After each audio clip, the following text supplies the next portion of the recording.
آماده نکردم بگم آقا بریم عملیات مسلحانه بکنید، شما مگه ندیدید تو این فضا؟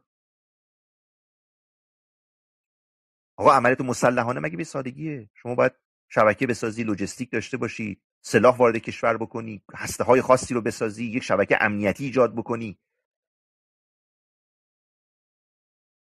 فکر کردم مثلا تو وسط شهر تهران شما می‌تونی کار پارتیزانی انجام بدی؟ نه. باید از کوه‌ها شروع بکنی، از دره‌ها شروع بکنی، از جنگل‌ها شروع بکنی که اون جاهای حفاظهای خاصی داره. همینجوری نسخه میپیچن مثلا مردم. خب بله. من وقتی اینا رو میبینم طبیعیه که نسبت به این خامخیالی اونها، نسبت به آرزو اندیشی اونها موضع بگیرم.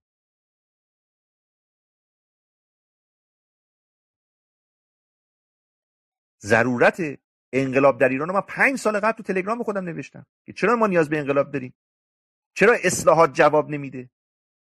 من در همین فضا اشاره کردم چرا اصلاحات دروغ بود، چون در اون ساختار شما فقط میتونید انقلاب کنید. اصلا اصلاحات معنی نداره وقتی تضمینی برای بعدها نیست، چون مقام بالاتری وجود داره از ریاست جمهوری که به شما اجازه نمیده. بنابراین این پروژه شکست خورده است. تنها پروژه‌ای که میتونه ایران نجات بده انقلابه. اما انقلاب که نمیشه کورکورانه انجام بشه که. شما برای انقلاب باید ظرفیت بسازی. بارها از من سوال شد، گفتم من در حال ساخت منابع انسانی ام. منابع انسانی میدونی یعنی چی رضا جان؟ یعنی مردمی که به ارزش‌های انقلابی تمام و کمال اعتقاد پیدا بکنن، به جایی برسن که بگن اگر منم کشته شدم مواهب اون انقلاب و ارزشاش به نسل‌های بعد من میرسه. نه کسایی که هنوز گفتمانی ندارن، حساب 2 تا 4 تاشون رو دارن میکنن. اون خمینی که میگفت انقلابیون و فرزند افراد من تو مهد کودک و گهواره و اینا هستن، یه چیزی میفهمید. اون همون خمینی با اون همه نفهمیش یه چیزایی میفهمید. خیلی از اپوزیسیون ما اینو نفهمیده. در طول 40 سال به جای در جنگی و دعوا و درگیری و تصفیه حسابای تاریخی اگه گفتمان میساختن، امروز شما این وضعیت رو نداشتی. جامعه هدفشون چیه؟ الان مثلا شما گفتمان زنان ما چیه؟ شما یک حزب در مورد زنان ما داری؟ کار کرده باشن، شبکه سازی کرده باشن؟ نه. در مورد کارگران شما حزبی داری که بتونه در کارگران نفوذ داشته باشه، اعتصاب سازمان بده؟ نداری. چه کسی بین دانشگاهیان نفوذ داره؟ شما داری؟ نداری. چه کسی بین نظامیان نفوذ داره؟ 4 نفر رو داری؟ گفتمانی داری اونا رو جذب کنی؟ نداری. خب اینا مشکلات بزرگه. اگه کسی داره، بله از همین فردا استارتش رو بزنه.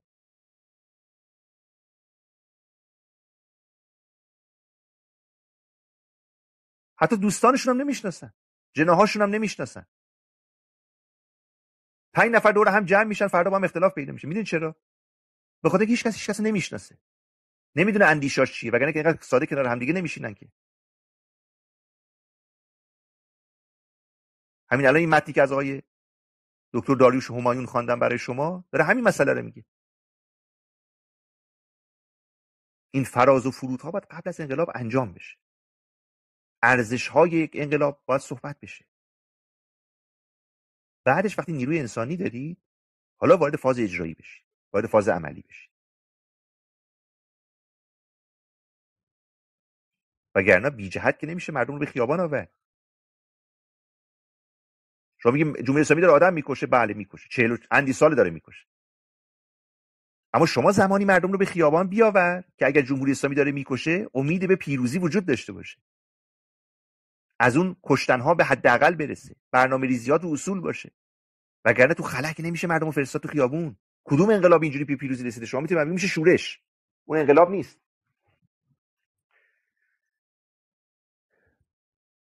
مردم میان تو خیابون اعتراض دارن، حکومت هم میکشه، برمیگردن خونه‌شون. چون برنامه‌ریزی وجود نداره، چون سازماندهی وجود نداره، چون شبکه سازی وجود نداره. مردم در درون ایران به خاطر یک رژیم به تنگنا اومدن. منی که در خارج از کشور نشستم نمیتونم به سادگی برای مردم نسخه بپیچم. دیگرانی هم که دارن نسخه میپیچن و من وقتی نگاه میکنم میبینم کلی در برنامه‌شون خلأ وجود داره. شرایط جامعه ایران انقلابیه. نه الان اینو بگم، 4 سال قبل، 5 سال قبل دوستان برن تو کانال تلگرام من سرچ کنن انقلاب رو، انقلابیون، انقلاب‌ها، اینا رو سرچ کنن ببینن چند سال قبل من در مورد این مسئله صحبت کردم.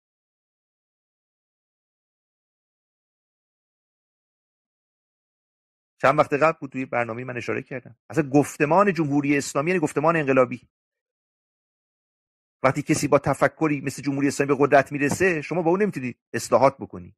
از همون روز اول باید به فکر تجهیز نیروهای انقلابی باشی، چون فکر او کسی رو بازی نمیده، فکر اون جمهوری اسلامی کسی رو مشارکت نمیده. اندیشه جمهوری اسلامی واپسگراست. وقتی او به قدرت میرسه، شما اگر تحلیلگر دقیقی باشی میفهمی اینو فقط با انقلاب میشه انداخت. مثلا من همین امروز برم سراغ برنامه‌های انقلابی، نه اینکه کسی بیاد با اصلاحات 20 سال ما رو گول بزنه. خب نکردیم این کارا رو، نکردیم. امروز هم میگیم انقلاب باید همین فردا پیروز بشه. خب عزیز من چجوری پیروز بشه؟ مثل دختر بچه یا پسر بچه‌ای که رفته عروسی، خوشش اومده، گفته مامان نمیشه من فردا بشم عروس. اون یکی میگه نمیشه من بشم داماد. این عزیز من داره دیدی لباس خوشگل پوشیده، خوبه، خوشحالن، میزنن میرقصن، اما برای اینکه عروس داماد بشی زمان میخواد، مقدمات میخواد، شرایط میخواد. یه ده اینجوریه عروسی دیدن گفتن خب ما فردا میشیم عروس و داماد. عزیز من 40 سال تو فرصت داشتی، تو اپوزیسیون چیکار کردی؟ کدوم پروژه رو ساختی؟ چپیش، راستیش، بالاییش، پایینیش، کدوم یکیشون؟ شما به من بگو، من میپذیرم. بعد شروع شدن این قیام هم هنوز نکردن. این همه صحبت ما کردیم که آقا این شبکه سازی ها چی شده؟ طرف دنبال رفتن تو پارلمانه، جلو 4 نفر میسته، 100 نفرم میاره تو خیابون اونجا نشستن، یه مصاحبه میکنن ما دموکراسی میخوایم، ما آزادی میخوایم. خب آزادی تو کی میخواد بده؟ اون نخست وزیر فلانجا، اونی که معلوم نیست 4 سال دیگه هست یا نیست. آقا ببین تو ایران چه خبره؟ پل‌های ارتباطی تو ایرانو برقرار کن، یه اعتصاب هماهنگ سازمان بده، یه گفتمان ایجاد کن. کدوم یک از این سران اپوزیسیونی که مدعی هستن مردم ما رو میخوان میان هر شب دارن با مردم صحبت میکنن؟ کدوم یکیشون میان؟ میشه به من بگی؟ فقط منتظرن شبکه فلان کی با من مصاحبه میکنه، یه ساعت من برم اونجا، این بگه تینا خوبی، اونم بگه آره نمیدونم همه شما رو میخوان، اون یکی بیاد اونجا نمیدونم جلوی کاخ بیسته صحبت کنه، اون خانوم بره در فلانجا نمیدونم عکس بالا ببره. بابا این شعبده بازیات واقعا تمامی نداره. انقلاب مگه اینجوریه؟ بعد میگن آقا مردم یه توانایی دارن، یک درست ناراحت میشن، اعصابشون به هم ریخته است، هر روز وجود جمهوری اسلامی خطر، جنایت، عقب ماندگی، همه اینا درسته. اما شما سرمایه انسانی رو متحد کن، شبکه سازی کن، بعد وارد خیابان شو. این وضعیتی که من دارم میبینم، میگم آقا مردم چرا بی جهت به کشتن میدید؟ برنامه‌ریزی بکنید، اعتصابا رو سازماندهی کنید، هماهنگ کنید. شما هنوز دوستان خودتون تو خارج از کشور پیدا نکردید که با کی میخواد کار کنید، حالا بعد میخواد مردم ایران رو داخل خیابان ببری؟ کسی که ندونه گفتمان سلیمانی امیری چیه، حاضر براش خودش رو به کشتن بده، حاضر جانش رو هدر بده، حاضر به سلیمانی امیری از نظر منابع مالی کمک بکنه، حاضر با صدای سلیمانی امیری اعتصاب کنه تو خونه بشینه؟ خب اینا مشکله. بله همه ما میخوایم جمهوری اسلامی فردا نباشد، همه ما میخوایم، اما مسئله اینه که با چه هزینه‌ای میخوایم به اون برسیم، از چه راهی میخوایم به اون برسیم، چقدر براش کار کردیم، چقدر براش زحمت کشیدیم، چقدر نشون دادیم که اگه جمهوری اسلامی بره وضع ما خوب میشه. هنوز هیچی نشده، یه عده میگن اون تجزیه کنیم، اون یکی میگه نمیدونم جنگ بکنیم، اون یکی میگه نمیدونم عملیات پارتیزانی بکنیم. بعد سوال میکنیم میگه خب آقا این مسائلی که داری میگی زمینش چیدی؟ خب اینا مشکل بزرگه. جامعه سیاست زده ما متاسفانه به وعده دلخوشه، هر کسی وعده‌های شیرین‌تر بده خیلی خوبه، او داره حق به حق میزنه. اما اگه یکی به ما بگه که فلانی این راهی که داری میری اینا، میخوای عروسی کنی، فکر نکن فقط یه شب عروسیه، نه، از فرداش باید دنبال زحمت باشی، پدرت در میاد، قسط بدی، گرفتاری داره. اون کت دامادی واسه همون شب خوبه، بعدش مسئولیتش باید بپذیری، چه قبلش چه بعدش. بله یه دی میگن نه همیشه خوشیه، و این خطای بزرگی است که متاسفانه ما داریم. وقتی ما هنوز منابع انسانی نداریم، وقتی احزابمون معلوم نیست اصلا اعضاش چقدرن، وقتی شبکه‌های داخلی نداریم، چطور میتونیم شما برنامه‌ریزی انقلابی بکنیم؟ اینا مشکلات بزرگی رضا جان، متاسفانه میگم. به جای اینکه خودمون کار بکنیم، از دیگران انتقاد میکنیم، می‌ریزیم گردن دیگران. بله سلیمانی اگه کار حزبی میکرد داستان فرق میکرد. ولی شما که مدعی قدرتی، مدعی حزبی، باید اون لوازمش هم داشته باشی. بفهم رضا، در خدمت. بله. حالا نتیجه این حرف شما رو خیلی ها به خاطر نتیجهش ناراحت میشن. یعنی میگن خب این الان به اصطلاح دور از دسترس شد و دست نیافتنی شد و در واقع ناامیدی ایجاد شد و از این حرفا. ولی کن به هر حال همونطور که گفتید حقیقت از نظر شما بعضی وقتا تلخه. ولی کن حالا این در این زمینه من میتونم اینو بپرسم که اگر که یه عده‌ای این حرفو بذارن کنار حرف شما و اون این که شما اگر که میگید باید بذارین یادداشت کرد که میگید آمادگی فکری باید ایجاد بشه و هنوز شرایطش فراهم نیست و گفتید که اینکه جمهوری اسلامی بره هرچی میخواد بیاد این حرف درستی نیست و تا به اصطلاح اینا رو اشاره کردید، یک کسی میاد مطرح میکنه که این تا جمهوری اسلامی نره و ما نهادهای فرهنگی رو از این نگیریم، مدرسه و رسانه و اینها رو نگیریم از قدرت و نتونیم خودمون فرهنگ سازی بکنیم، اون بستر فرهنگی فکری که شما میخواید خیلی بعید شکل بگیره، خیلی دور از دست. تا وقتی که این هست و دستگاه تبلیغاتی و رسانه ها و دستگاه فرهنگیش هست، اون مقابل شما با قدرت بیشتری که نفوذ بیشتری و قدرت عملی بیشتری که از شما که خارج نشستی، اون هی به اون کارش ادامه میده و تا شما اینو براندازی اول نکنی، خودت نهادهای فرهنگی رو نگیری و فرهنگ سازی نکنی، این اصلا به دست نمیاد. خیلی دور از دسترس به نظر میاد. آیا با این توضیح به نظر شما این ایدئال شما دور از دسترسه یا شدنیه و اگه شدنیه چطور شدنیه؟ بفهم. بله، ببین رضا جان، من از یک در واقع تعبیری استفاده کنم، یه تعبیر حقوقی است.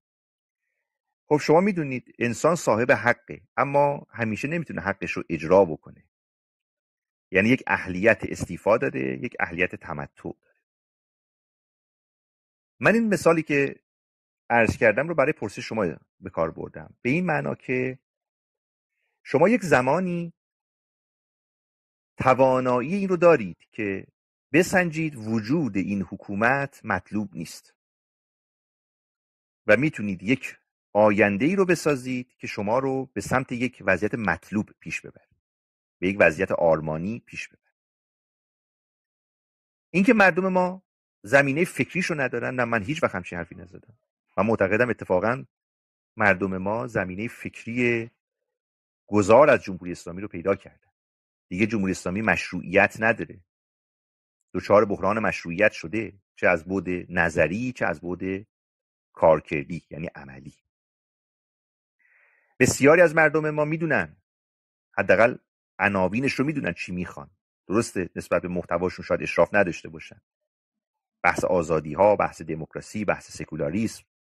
عموم مردم دیگه میدونن حکومت دینی مطلوب نیست، یک جامعه سکولار مطلوب تره. میدونن که چه آزادی هایی رو میخوان.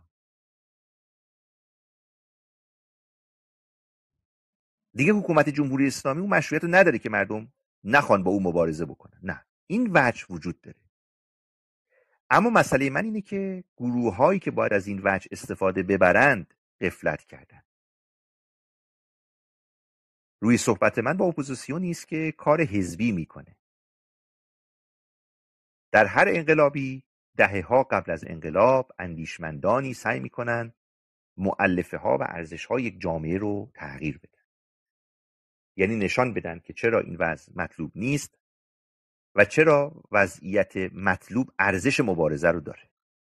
این کار فکری است که دیگران انجام دادن دهه‌ها قبل از انقلاب یا در حین انقلاب. اما یه جنبه دیگه‌ای وجود داره که شما باید از این سرمایه‌ها استفاده بکنید. استفاده از این سرمایه‌ها نیازمند بسیج منابع داره. انسان‌ها رو جمع کنی، منابع مالی رو جمع کنی. نیازمند برنامه‌ریزیه، اینکه انقلاب رو چگونه هدایت بکنی که به پیروزی برسه با کمترین هزینه، با بیشترین فایده، در کمترین زمان و چیزهای دیگه. پس طبیعیه که ما برای گذار از جمهوری اسلامی نمیتونیم بگیم که ما اول جمهوری اسلامی رو بندازیم بعد بریم سراغ دموکراسی و سکولاریسم و فهم اینها. نه، فهمش باید قبلش وجود داشته باشه که مردم انگیزه انقلاب داشته باشن. اگه مردم انگیزه آزادی نداشته باشن چگونه وارد میدان بشن؟ خب این انگیزه آزادی چطور پیدا میکنن؟ با آگاهی. شما وقتی به یک کودک آگاهی میدی که این اتومبیل زمانی به دست شما میرسه که شما شغل خوب داشته باشی، درآمد خوب داشته باشی، و انگیزه پیدا میکنه بره تحصیل بکنه، صاحب منابع مالی بشه و اون اتومبیل تهیه کنه. این بخش به مردم داده شده.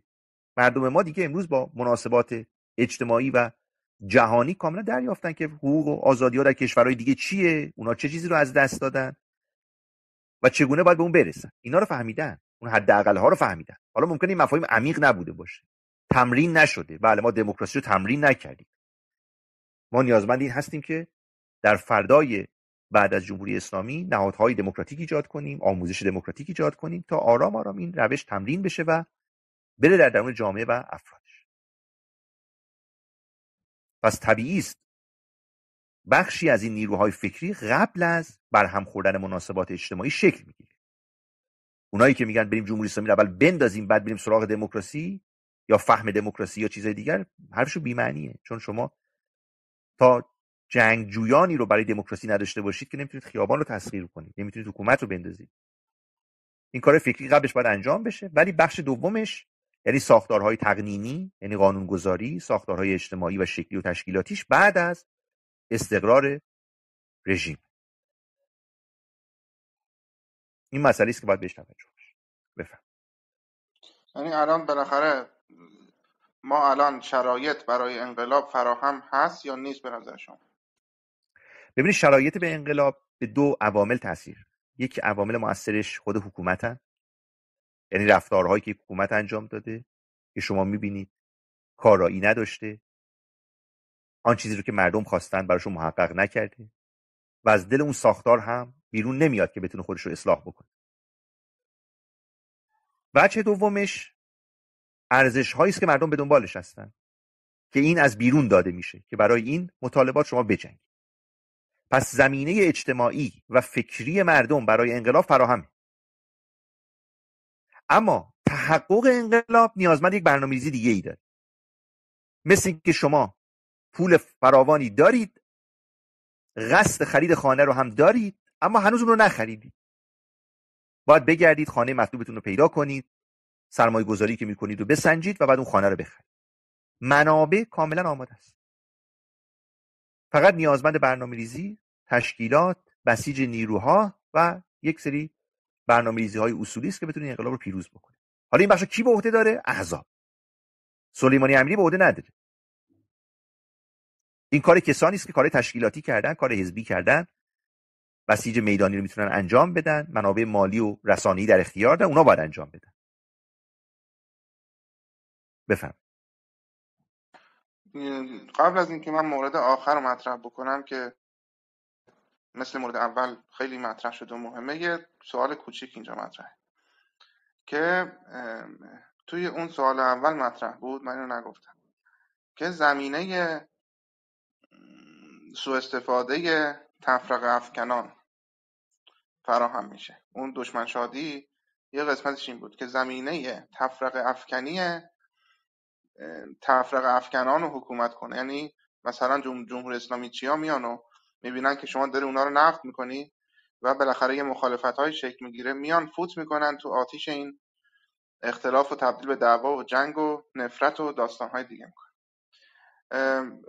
راجع به این به اصطلاح شما چه توصیه و راهکاری دارید و به این آیا فکر کردید که چه باید کرد چه نباید کرد؟ آیا این زمینه فراهم میشه با فعالیت‌های شما و این به نظرتون چه باید کرد در این زمینه؟ بفهم. ببینید رضا جان، من که الان یک متنی خوندم از آقای دکتر داریوش همایون برای شما و آن این که در قبل از هر انقلابی شما نیازمند نقادی اندیشه ها هستید برای اینکه بتونید نشان بدید این فراز و فرود اندیشه ها در کجاست و مشکلاتش در کجاست و اون رو رفعش بکنید. احزاب یا گروه هایی که خودشون رو حقیقت مطلق میدونن خب طبیعیه نقد رو در جهت تخریب میبینن و هیچ وقت هم سعی نمیکنن خودشون رو اصلاح بکنن. اینکه دیگران اشاره میکنن که فلانی در حال نقد هست یا فلانه، من نمیدونم آیا نقد مثلا چیز بدی است یا اینکه نه چون ما فکر میکنیم که راه و روشمون مطلقاً درسته، نه نقد رو اینو نمیپذیریم. ببخشید، اینو توضیح دادیم، این متوجه شدیم. از این بستری که فراهم میشه که میتونه مطلوب باشه، یه عده میان سوء استفاده میکنن، خرابش میکنن. بحث این بود که شما چه توصیه‌ای برای سالم نگه داشتن فضای نقد میتونید داشته باشید. ببینید، سالم بودن فضای نقد اینه که شما سعی کنید کلمات و جملات و ادله طرف مقابل رو بسنجید. اگر واقعا پاسخی دارید، خب اون پاسخ رو بدید. اگر هم ندارید، اونها رو اگر فکر میکنید به کمک شما میاد، ازش استفاده بکنید. اگر هدف همه این هست که واقعا به سمت یک جامعه مطلوب حرکت بکنن، خب باید از اندیشه های مختلف و حتی مخالف هم استفاده ببرن. اینکه جمهوری اسلامی نمیدونم شاد میشه، خوشحال میشه، من نمیدونم چرا ما باید اینگونه فکر کنیم که اگر کسی به ما نقدی داره، دشمنان ما خوشحال. الان من اومدم خدمت شما دیگه، شما نقدی دارید به من، خب من باید احساس کنم که الان اگر عنوان اتاق نقد بر سلیمانی امیریه، یک شیعه خوشحال میشه؟ نه، اتفاقا اومدم که بشنوم، ببینم این نقدها چیه، راجع به چه مسئله‌ای است، پاسخ بدین. بنابراین اینکه بگم دیگران خوشحال میشن یا سوء استفاده میکنن یا مسائلی از این دست، این برمیگرده به ثبات شخصیتی خودمون که چطور فکر میکنیم. اگر ما کسانی بودیم که نقد رو پذیرا بودیم، برای اینه که دیگه مرتکب اون اشتباهات نشیم. اتفاقا سوء استفاده زمانی است که من از نقدها درس نگیرم، پند نگیرم و بعد اونها کار خودشون انجام خواهند داد. جمهوری اسلامی نظامی بود برآمده از یک سیستمی که نقد رو نمیپذیر، احساس میکرد خودش هست و خودش. دیدی دیگه، من این خواندم این بحث آقای دکتر داریوش همایون رو. یه خودکامگی و یک استبداد بود. سوء استفاده واقعی اونجاست که انقلاب رخ میده در اون کشور. وگرنه فضای نقد هیچ وقت مورد سوء استفاده دیگران قرار نمیگیره. شنیدن صدای دیگران به شما کمک میکنه که دائما در حال خودسازی خودتون باشید، رو به سمت جلو حرکت میکنه. من حاضرم این سوء استفاده های کوچک رو به جان بخرم، اما در آینده سوء استفاده بزرگتری از من نشه. نظام های استبدادی برای همین فرو میپاشن، چون اون نقدها رو نمیپذیرن و بعد ناگهان همه چیز رو از دست میدن.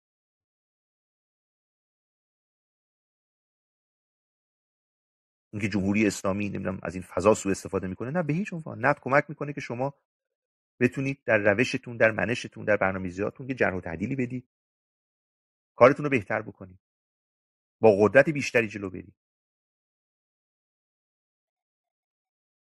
بفهم. بله، من مورد آخری هست که مطرح میکنم. دو سه مورد دیگه بود که من دیدم پاسخ داده شد.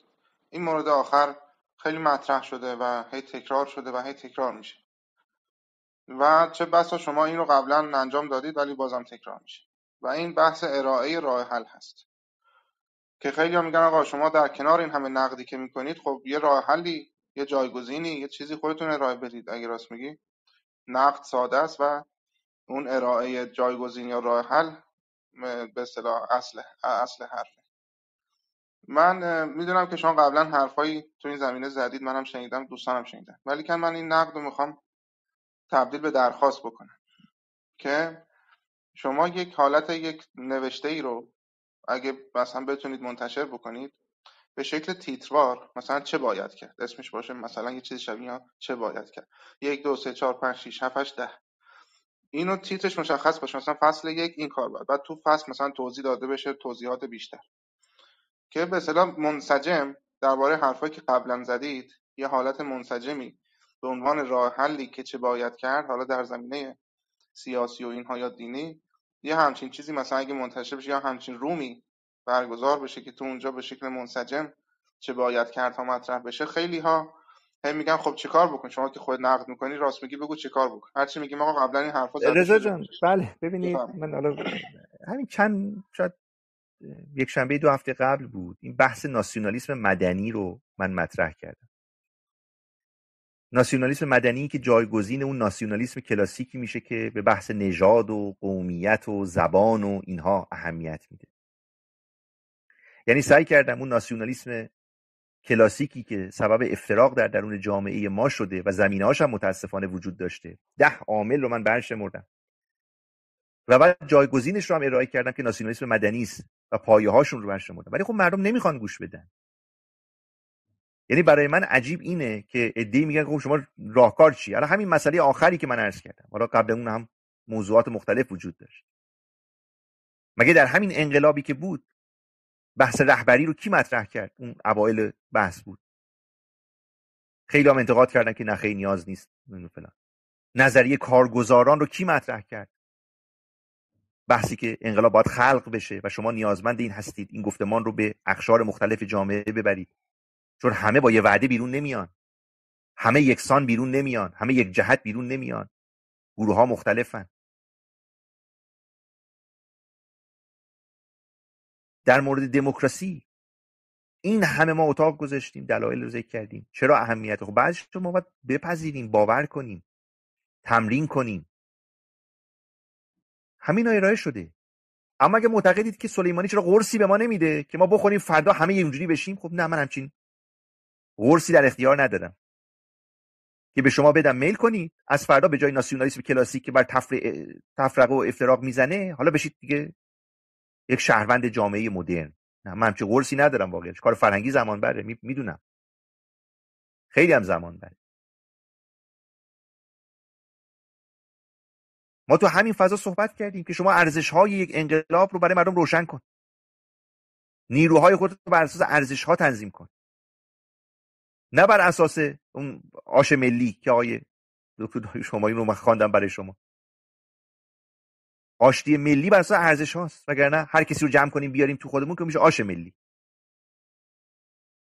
کی این حرفا رو زده؟ اما که چرا رفتار شما یک شبه عوض نمیشه؟ منم قبول دارم کار فرهنگی زمان بره. چرا تمرین نمی‌کنیم؟ مسئله است که زمان بره. کاملا قبول دارم. ولی کار کردیم، چرا نکردیم؟ پیشنهاد دادیم. عده‌ای تو همین فضا اومدن، مگه کمه؟ همین اتاق میزنن، افراد مختلف خودشون ملی‌گرا میدونن، جبهه فراگیر ملی نمیدونم فلان، بعد نگاه میکنه از هر فاشیستی فاشیست‌تره. هیچ کس رو قبول ندارن جز خودشون. هیچ گروهی رو قبول ندارن جز خودشون. خودشون فقط ملی‌گرا میدونن، مابقی نیستن. خب اون ناسیونالیسم کلاسیکی که شما این همه اسباب دشمنی شده، هیچ کس هم براش راه حل نداد در این فضاها، همش هم کوبیدن. ما اومدیم ناسیونالیسم مدنی رو مطرح کردیم، تمام اون وجوه افتراق رو گذاشتیم کنار. خب اما تا اینکه اینها بخواد پخته بشه، در ذهن مردم بشینه، تبدیل بشه به اون چیزیه که جهان غرب رفته، یعنی نه اینکه من آورده باشم، نه، من خودم از اونها یاد گرفتم، چون دیدم جوامعی وجود دارن که نزدیک به ما هستن. مثلا شما در سوئد همچین مشکلاتی نداری، شما در دانمارک همچین مشکلاتی نداری، جامعه یک دسته. در خیلی از کشورها جوامع یک دسته، اما شما با یک جامعه روبرو هستید که شبیه به ایرانه. قومیت‌های مختلف هستن، زبان‌های مختلف هستن، فرهنگ‌ها و ادیان مختلف هستن.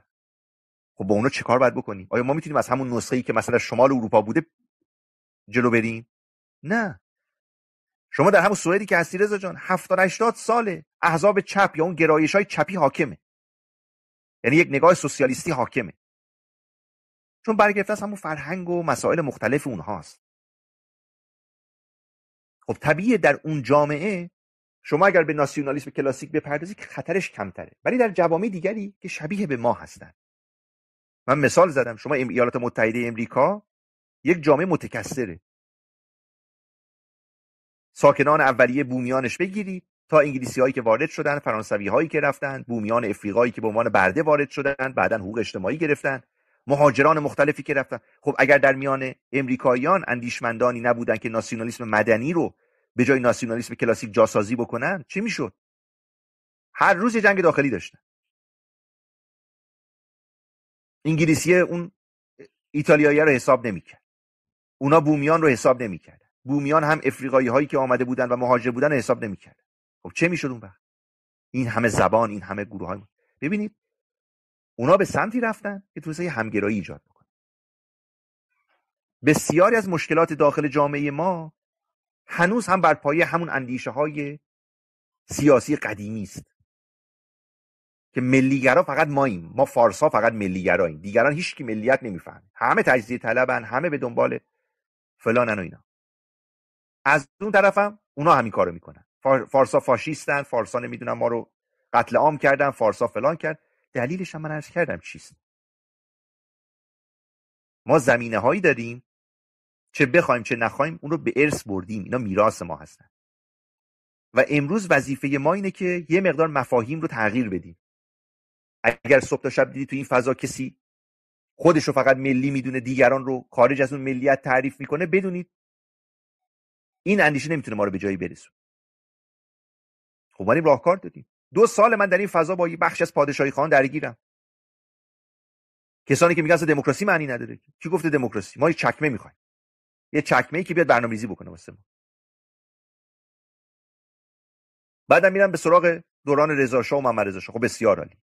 اما عاقبت رضا شاه و محمد رضا شاه چه شد؟ میتونی به من بگی؟ اگر شما فکر می‌کنید با اون نظام همون قدیمی میشه همون کارو کرد، خب ادامه بدید. ببینید من این مطلبی که از آقای داریوش همایون خواندم، نمیدونم این بخش اولش رو خوندم یا نه. بذارید من یه نکته بگم که ایشون میگه، چون خیلی مهمه. در همون ابتدای کتابش اشاره به این مسئله داره. خب دیگه حداقل داریوش همایون مثل ما چپول که نیست از نظر این آقایون. ایشون در همین کتاب به این مسئله اشاره میکنه. میگه انتقاد از کم و کاستی های ایران به ویژه در 25 سال آخر سلطنت پهلوی به قصد محکوم کردن آن نیست، برای آن است که درس‌های ضروری گرفته شود. ملت ما بهای سنگینی پرداخته است. نباید در کینه‌ای که به جمهوری اسلامی داریم از یاد ببریم که انقلاب اسلامی بر زمینه یک سلسله ناکامی‌ها در پیکار توسعه ایران روی داد. شناختن خطاها و کاستی‌های آن دوره که با این همه عظمتی یگانه دارد به ما یاری خواهد داد که زمان و نیرو و منابع را در آینده بهتر به کار گیریم. در صفحه 10 کتاب شده خود آقای داریوش شما شروع کرده به نقد رژیم گذشته. شما ببینید چه نقدهای تندی کرده. من مطمئنم پادشاهان اینا نخوندن اصلا. یک بار اگر این کتاب دیروز و فردای آقای دکتر داریوش همایون رو خوانده بودن، ببین چه نسبتایی به اون میدادن. اما یه عده معتقدن نه اصلا نظام قبلی کاستی نداشت، هیچ نداشت. آقا جان، ما اگر اینا رو یاد نگیریم، پند نگیریم، دوباره داستان همان خواهد شد. دوباره به همان وضع خواهیم افتاد با اون همه هزینه ها.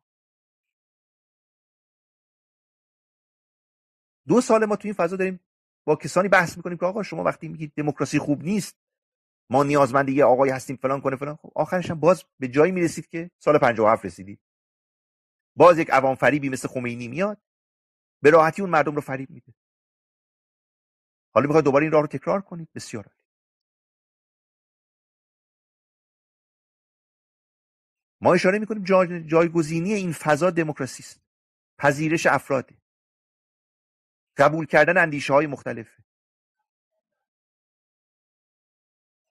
هر کجا احساس کردیم یه اندیشه‌ای میتونه خطرناک باشه جلوش ایستادیم. از جمله همین ناسیونالیسمی که بعضی‌ها تو این فضا راه انداختن که فقط ما هستیم، ما ملیگرا هستیم، بقیه همه دنبال نابودی ایرانن. پس ما ارائه مطلب کردیم، سعی کردیم راهکارها رو هم بدیم. اما اینکه چرا خودمون اون رو اجرا نمی‌کنیم، چون کار فرهنگی است. کار فرهنگی زمان بره. ما حداقل در فضایی که خودمون در اختیار داریم سعی کردیم این کارها رو انجام بدیم. بفرمایید. من دوست دارم پیشنهادم رو به شکل مشخص‌تر مطرح بکنم. اما توجه به اینکه منتقدین رو دنبال کردم، شما رو هم دنبال کردم، می‌بینم که خیلی از اینها شما رو اصلا اینا نشنیدن این خیلی چیزا رو. ولی که من پیشنهادم به شکل مشخص به شما این هست که شما یه وبسایت رسمی داشته باشید. وبسایت رسمی آقای ایمان سلیمانی. تو اون وبسایت یه قسمتش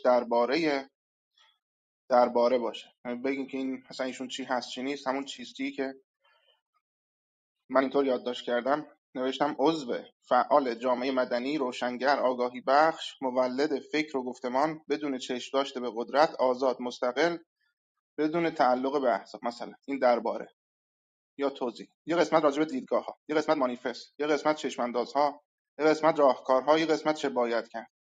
این به شکل مرتب منظم که اینو بزنه، تیترشو ببینه، بره اونجا سخنرانی مربوطه یا فایل مربوطه رو پیدا بکنه. چون این شما بگی آقا قبلا 2 سال گفته شده، خب این الان بدبختی که تازه اومده بره تمام این 2 سال گوش بده، ممکنه که مثل من نوعی نتونه این کارو بکنه. بعد از این ور اون ور من نکتم اینجاست، روایت های دشمنان رو از این ور اون ور ممکنه بشنن یا بدخواهان رو. بنابراین من با توجه به حرفایی که زده شد، پیشنهاد مشخص من تشکیل یا درست کردن یک همچین وبسایت مشخصی است که مرتب مطالبی که تا حالا گفته شده به شکل مرتب اونجا در دسترس باشه با تیتر مشخص رضا جان که ببینید اصلا وبسایت نیاز نیست. من که به همه عزیزان کانال تلگرامی خودم رو اشاره کردم. شما برید تو کانال تلگرامی من، زمان تقریبا 6 7 سال هست این کانال هست. شما میتونید اونجا مطالبی در گذشته بوده که دیگه ما چون این کانال تلگرامی رو نداشتیم نتونستیم این مطالب رو اونجا بفرستیم، ولی حداقل 5 6 ساله که این کانال من هست. تمام مطالبی که ما در گذشته بهش اشاره کردیم در بعد سیاسی، در بعد دینی، همه اینا اونجا هست. منتها عزیزان حتی زحمت نکشیدن یه سرچ کوچیک انجام بدن ببینن که مثلا سلیمانی امیری چه زمانی داره در مسائل سیاسی صحبت میکنه، چه زمانی داره در مورد دیدگاه خودش نسبت به انقلاب صحبت میکنه، چی میخواد. الان مثلا طرف نوشته که شما مثلا دیدگاه چپ داری، باور کن که تعریف چپ رو بدونه، باور کن اصلا تعریف چپ رو نمیدونه، اصلا ایشون نمیدونه حق رأی زن. خانم مرجان که پایینه تشریف بیارن بالا اگر دعوتشون کنید، نمیدونه اصلا چپ چیه. خب ما با این افراد روبرویم. حق رأی زنان یکی از پیشگامانش اندیشه‌های چپ بوده. حالا من که چپ نیستم ولی اندیشه‌های چپ بوده. یعنی محافظه‌کاران که حق رأی به زنان نمیدادن، نه پادشاهان همچین حقی دادن، نه روحانیون همچین حقی میدادن، نه جامعه سنتی اصلا همچین چیزی میداد. اصلا حق رأی زنان رو شما در نظام‌های کمونیستی به وجه کامل اون میتونید ببینید، وگرنه بقیه نظام‌های محافظه‌کار میگفت زن باید تو خونه بمونه. اصلا چپو نمیدونن چیه، فقط یه چیز شنیدن چپ، فلانی راسته، فلانی بالاه، فلانی. مشکل عمده ما ایناست. بدون اینکه بفهمیم خود اون اصلاحات ارضی زمان شاه، انقلاب سفید او و خیلی چیزهای دیگه، همین فشارهای اندیشه‌های چپ در او بود که او سعی کرد بیاد کارگران رو مثلا سهیم بکنه در حقوق کارخونه ها. اینا این اندیشه راسته یا چپه؟ اینکه کارگران دارای تشکل و نمیدونم فلان بشه، حالا درست ناقص اجرا میشد یا نمیشد، ولی اینا نفوذ اندیشه‌های چپ بود. مشارکت زنان در امور اجتماعی در کدومی که از اندیشه محافظه‌کاری وجود داره؟ هیچ بلدن نیستن، چیزی هم نمیدونن. یا مثلا طرف من دیدم تو این فضا و فلانی مثلا سردفتر اسناد رسمی. خب سردفتر رسمی چه ربطی به دولت داره؟ من نمیفهمم.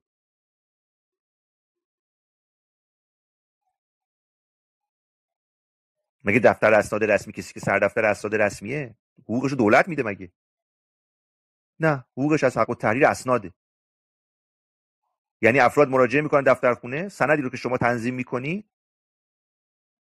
حق التحریر رو بر سون میگیری. برای همین یه سردفتر ممکن 100 میلیون در ماه در بیاره، یه سردفتر 1 میلیون در بیاره، به دلیل اینکه مراجعه کننده به دفتر او فرق میکنه. پس حقوق سردفتر خودشه، یعنی هزینه تنظیم اسنادشه، دولت به حقوق نمیده.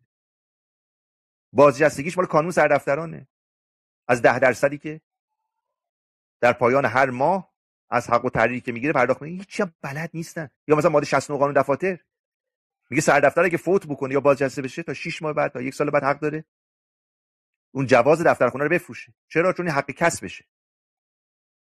کارمند دولت همچین چیزی داره؟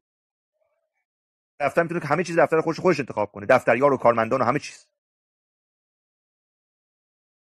طرف اینها رو به عنوان نقد محسوب میکنه بدون که اولیاتشو بدونه. خانم مرجان بفرمایید اندیشه چپ رو برای من توضیح میدید؟ بفرمایید. درود با اجازه آقا رضا، درود بر شما و همه عزیزانی که در روم هستن. جناب سلیمانی امیری، من واقعا نمیدونم در اینجا چه خلط مبحث شد، چون من یک سوال از شما کردم و شما این رو بر این مبنا گرفتید که من دارم چپ رو میزنم. به هیچ عنوان قصدم این نیست. چون شما هم هموطن من هستید. چپ ها هم، من بسیار دوستان چپ دارم که افکار چپ دارن و خیلی هم به نظرم افراد باسواد و با دانش بالا و بسیار کاربردی. البته نه چپ 57 که البته اون رو هم تا حدودی که شنیدم به این صورت البته خیلی راضی نیستن ازشون، ولی چپ هایی که الان وجود داره بر صورت دوستانی که دارم، خودم دارم میبینم بسیار عالی هستن. من از شما سوال کردم و شما من رو قضاوت کردی که من چپ رو نمیشناسم و نمیدونم. این اولین ایراد من و نقد من به شما هست جناب سلیمان امیری. ابتدا نگاه بکنید که چه چیزی از شما درخواست میکنن. من سوال کردم آیا چپ، آیا این اندیشه میتونه سعادت رو برای مردم ایران بیاره؟ شما به جای اینکه به من پاسخ بدی به من نقد کردی.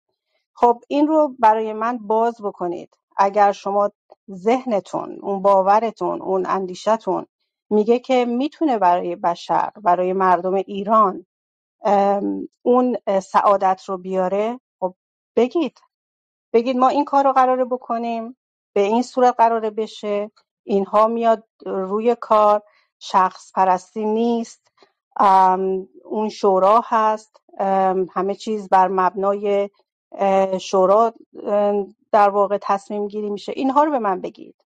من از شما سوال کردم و خواستم بدونم تفاوت اندیشه شما با دیگران چیه که شما میگید مثلا پادشاهی، مشروطه، سلطنت، نمیدونم اندیشه های دیگه نباشه و سعادت رو ما میتونیم بیاریم. این ادعا رو شما داری میکنی و این از اون دموکراسی که شما داریم میگی یه مقداری دوره، میدونین، چون که میگید فقط اندیشه ما میتونه این سعادت رو بیاره. اینجا هم من تناقض دیدم در صحبت شما که چطور میشه که فقط اندیشه شما سعادت رو برای بشر بیاره، برای مردم ایران بیاره و حذف دیگری و اینکه اندیشه من بالاتره و بهتره. خب مثل دوستان دیگه ای که حالا شما خودت هم خدا ناباور هستی و میگی که شنیدم در روم دیروز که عنوان میکردن که ما سعادت رو برای بشر میاریم، اتئیست ها منظورشون بود. این دقیقاً همون فاشیستیه که خود شما داری بهش ایراد میگیری که چطور فقط شما فکر میکنی شما میتونی بیاری. این مطلب من بود و من سوالم از شما این بود که این اندیشه شما چطور میخواد با حذف دیگری و یک جامعه بسیار بزرگ از طرفداران یک نهله از حکومت رو با حذفش میتونه برامون سعادت بیاره. این رو بر من توضیح بدید. بله، اول سوال منو پاسخ بدید. من پرسشم این بود که شما وقتی میگید که آیا شما چپ هستید، پس باید یه شناختی داشته باشید نسبت به چپ. ویژگی‌های چپ چیه؟ اونا رو به من بگید که من حداقل متوجه بشم کجای نه، اندیشه من ما. اصلا هیچی از چپ نمیدونم، هیچی خب از بسیار هیچ کدوم از خب، ممنونم. سیاست و اینها نمیدونم. بله، فقط میخوام ممنونم. بدونم آیا شما اندیشه شما که چپ هست عنوان کردید الان برای کجا ما من چطور میخواد برسه؟ مرسی، ببخشید. شما بعد ببینید مشکل همینه که ما اصلا نمیدونیم چپ چیه، راست چیه. بعد فکر میکنیم سلیمانی داره حرفی میزنه اندیشش چپه، یا در این حوزه داره صحبت میکنه اندیشش گرایش به راست داره. دلیلش بر سر اینه که ما وقتی مؤلفه ها رو ندونیم در برآورد اون هم دچار خطا میشیم. کسانی که حداقل به حق رأی زنان اعتقاد دارن یا به حقوق زنان اعتقاد دارن باید بدونن خاستگاه این تفکر پیشرو اصلا از کجا آمد. نمیدونن.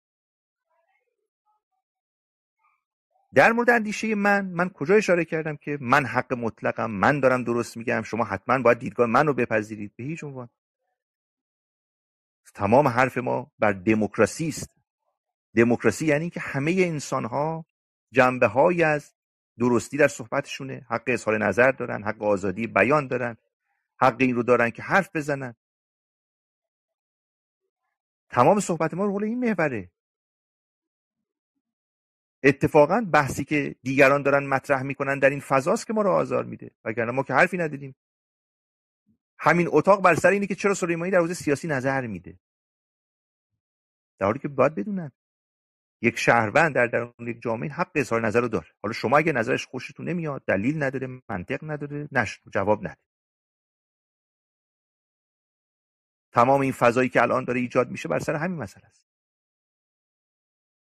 بنابراین من کجا صحبت از فاشیسم کردم، کجا صحبت از این کردم که دیگران حق ندارن؟ نه، اصلا این گونه نیست. بحث من بر سر اینه که ما گاهی وقتی مؤلفه هایی رو نمیدونیم، هر نقدی که به ما میشه وصلش میکنیم به جای خاصی. ببینید شما یا آقا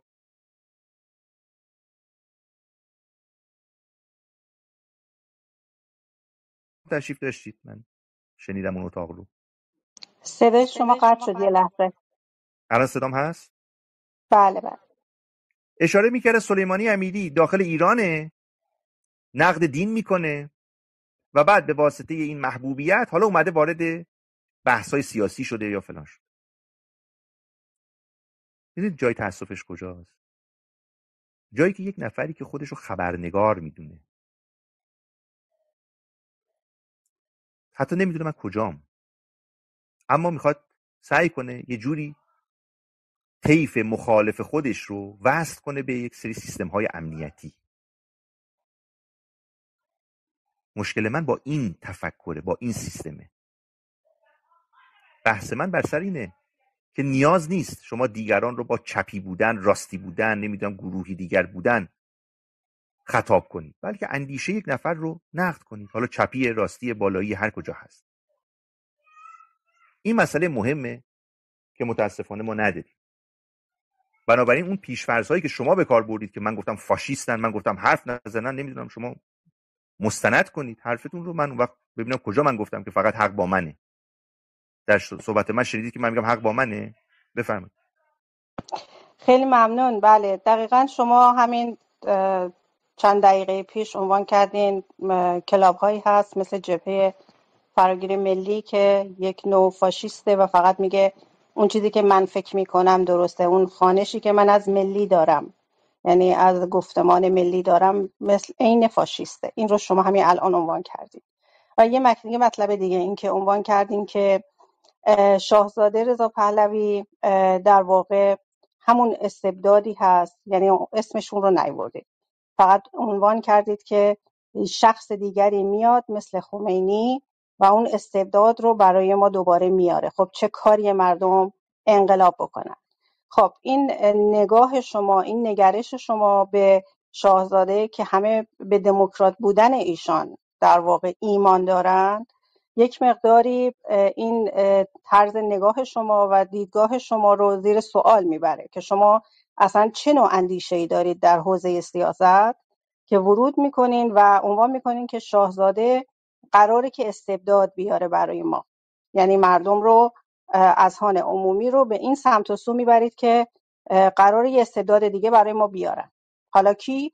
یک طیف گسترده ای از مردم ایران که که اتفاقا همش پادشاهی خواه هستن، مشروطه خواه هستن و اونها قراره برای ما استبداد بیارن دوباره و یه خمینی دیگه ای بسازن. خب این به نظر من دوباره این گفتار شما که شفاف نیست، در واقع که مردم نمیدونن شما چه نهله فکری داری و مثل من باید سوال بکنن که آقای ایمان سلیمانی امیری، آیا شما فکر میکنید دیدگاه چپ میتونه برای ما سعادت و برای مردم ایران سعادت بیاره؟ و بعد مورد نقد هم قرار میگیریم که چرا سوال کردیم اصلا. بعد مورد استیضاح هم قرار میگیریم که شما حالا بیا خودت اول چپ و توضیح بده، بعدن به ما بگو که ما چی باید بگیم. نه اینطور نیست جناب سلیمانی امیری. شما اگر به اون نقش رهبری که خودتون الان عنوان کردین در روم که نیاز به این انقلاب نیاز به یک رهبری داشته و شما از همون ابتدا این رو عنوان کردین، پس چطور الان دارید اون الیت که بیشترین طرفدار رو داره نفی میکنید؟ اینها سوالات من، نقدهای من به شما هست. اگر ممنون میشم اینها رو پاسخ بدین. من آدم سیاسی نیستم، سیاستمدارم نیستم، ولی تناقضات در کلام شما رو اینجا شنیدم و بهتون نقد داشتم. مرسی که رضا جان به من فرصت میدی صحبت کنم. بله ببینید، خب همین مشکل رو همیشه داریم دیگه. شما میگید اسم آقای رضا پهلوی رو نیاوردید، ولی شما خودتون رو بهش اضافه میکنید. بحث من بر سر این است که ما اگر به دموکراسی اهمیت ندیم، به مبانی اندیشه‌های دموکراتیک اهمیت ندیم، دیدگاه‌هایمون رو شفاف بیان نکنیم، جلوی نقدها رو از همین الان بگیریم، در نهایت دوباره به سمت سوی میریم که یک شخص دیگری میاد، قدرت رو تصاحب میکنه و یک استبدادی برای ما به همراه خواهد آورد. آقای شاهزاده رضا پهلوی که املایی ننوشته که ما ببینیم ایشون غلط داره یا نداره. املا رو پدر ایشون نوشته و پدر بزرگشون. ما نسبت به اون کارنامه یک قضاوتی داریم. نه البته شخص من عرض کردم امروز چند فراز از نوشته‌های آقای دکتر داریوش همایون خواندم که خود ایشون اشاره میکنه اون ضعف‌ها، اون مشکلات و اونهایی که در نظام گذشته بوده. بنابراین همه هدف ما از بازخوانی مسائل تاریخی این است که دوباره درگیر یک استبداد نشیم. در این فضا گروهی هستند که کارنامه رژیم گذشته رو مملو از موفقیت بدون اینکه بخوان خطاها و اشتباهات اون رو بپذیرند طرفین. اینکه آقای شاهزاده رضا پهلوی نمیدونم انسان دموکراتی است، میآید دموکراسی میآورد، اینا املاهای نانوشته است. من هیچ وقت به هیچ شخصی اعتماد نمی کنم. برای همینه که به دنبال ایجاد ساختارم تا اشخاص. شما بهترین انسانها رو در زندگی شخصیشون بردارید، به اونها قدرت بدید، مال بدید، جایگاه فراقانونی بدید، آرام آرام میبینید رو به سمت استبداد میارن. به همین دلیله که من تمام توجهم این است که ما از نگاه به اشخاص به سمت نگاه به ساختارها بریم. وقتی به ساختار دموکراتیک باور داریم، چرا نقد سلیمانی امیری رو نمیپذیریم؟ وقتی نگاه به آزادی بیان و حقوق بشر داریم، چرا نمیپذیریم که افراد آزادن، هر دین و آیینی داشته باشن؟ وقتی ما به ساختارها باور داریم، پس طبیعی است این حق رو داشته باشیم که یک ساختار استبدادی مثل رژیم جمهوری اسلامی، مثل رژیم پهلوی، مثل دولت قاجار و حکومت قاجار رو نقد کنیم. اینکه اندیشه های من در کدوم حوزه هاست، خب شما عرض کردم مراجعه کنید. ما یک کانال تلگرامی داریم، در اونجا تمام مطالب من وجود داره. همین که شما الان اشاره میکنید که من نمیدونم، به دلیلی که مطالعه نکردید اونها رو، نه اینکه مخفی بوده باشه. نه، من کانال تلگرامی من هست، شما مراجعه بفرمایید. تمام مطالب ما اونجا وجود داره، اندیشه های ما اونجا وجود داره، در حوزه سیاسی وجود داره، در حوزه دینی وجود داره، در مسائل مربوط به منطق، معرفت شناسی وجود داره. اگر تمایل داشتید میتونید اونجا مراجعه بکنید. بفرمایید اگه مطلب دیگری هست. من فکر کنم خب خانم مریم اگر که یه مطلب من رضا جان، یه میخوام کوچولو عذرخواهی بکنم، ببخشید خانم مریم، صدا منو دارید؟ من آقای سلیمانی 3 ساعت من وقت گذاشته بودم و نمیدونم اگر که صلاح میدونید که این مبحث رو جای دیگه ادامه بدید، یا اگه یه وقتی مشخص بکنید که مثلا بگید 5 دقیقه ادامه پیدا بکنه. نه رضا جان دیگه نظرتون موضوعیت نداره. ببینید من همیشه عرضمینه، من اگر میخوام در مورد کسی اظهار نظری بکنم، خب طبیعیه باید اندیشه‌هاشو بشناسم. من امروز در خود اتاق اشاره کردم، ما اگر قراره فرض کنید به کسی رأی بدیم، باید بریم اندیشه‌هاشو بشناسیم، بدونیم کیه، بدونیم از چه جایگاهی میاد، مشروعیتش از کی گرفته. شما فرض کنید شخصی میاد میگه آقا من به امامت شیعه معتقدم، اومدم برای شما دموکراسی بیارم. خب من وقتی امامت شیعه رو بدونم، دیگه میدونم او دموکرات دیگه نخواهد بود، او به حقوق بشر اهمیتی نخواهد داد. وقتی کسی مشروعیت خودش رو از یک نظام خاصی میگیره، میخواد بر اون سوار بشه، خب طبیعیه باید من اندیشه‌هاشو بشناسم، بدونم کیه، بعد میشه نقد کرد. من عرض کردم حق اظهار نظر برای همه محفوظه، اما نقد رو کسانی میتونن انجام بدن که شناختی داشته باشن نسبت به موضوع، وگرنه اون دیگه نقد نیست، اظهار نظره. افرادی اومدن در این فضا که سلیمانی امیری چرا در مورد سیاست صحبت میکنه، ایشون که تخصصش نقد دینه. حالا جالب اینه که اصلا تخصص من نقد دین نیست، من بارها عرض کردم تحصیلات من رشته حقوقه. نقد دین کار تفریحی ماست. اگر یک حقوقدان که اساساً دانشکده حقوق و علوم سیاسی در یه جاست، درساش همه اکثرا مشترکه، اساتیدشون مشترکن، تخصصی در حوزه سیاست نداره، پس بقیه مردم چه تخصصی دارن در حوزه سیاست؟ یعنی افراد، حتی من دیدم تو این فضا یا آقای اومده بود گفت تخصص، گفتم شما میدونید تحصیلات من چیه؟ گفت نه. گفتم خب شما وقتی نمیدونید حتی تحصیلات من چیه، چطور میتونید بیاید و اظهار نظر بکنید؟ شما اول ببینید تحصیلات من چی هست، بعد بگو آقا ایشون کسی تخصصش نداره. هرچند من عرض کردم تخصص شما از 3 طریق میتونید حداقل بشناسید. اول تحصیلات یک نفر اماره است بر تخصص او. حالا ممکنه ما نظرش رو قبول نداشته باشیم، ولی وقتی طرف لیسانس یک رشته‌ای رو گرفته، شما نمیتونید بگی او تخصص نداره، بلد نیست. نه، هیچ چیزی رو بلده، اما ممکن نظرت با نظرشون مخالف. این یک. دوم محتوای اوست. یعنی ممکنه یه شخصی حقوق نخوانده باشه، تحصیلات آکادمیک حقوقی نداره، اما رفته مطالعه کرده، یاد گرفته، پژوهش کرده و از محتوایی که تولید میکنه شما میتونید متوجه بشید که بله او یک تخصصی در این حوزه داره، اندیشه‌ای داره. پس این میشه راه حل دوم. راه حل سوم هم نشینان اوه، یعنی کسانی که صاحب نظرن، وقتی او رو در جمع خودش میپذیرن، با او بحث میکنن، با او مباحثه میکنن، یعنی که در اون تخصصی دیدن که دارن با او مباحثه میکنن. این 3 طریق حداقل طرقی است که شما میتونید تخصصی نفر رو بفهمید. اما نه اینکه ما چون خوشمون نمیاد بگیم فلانی بهتر اظهار نظر نکن.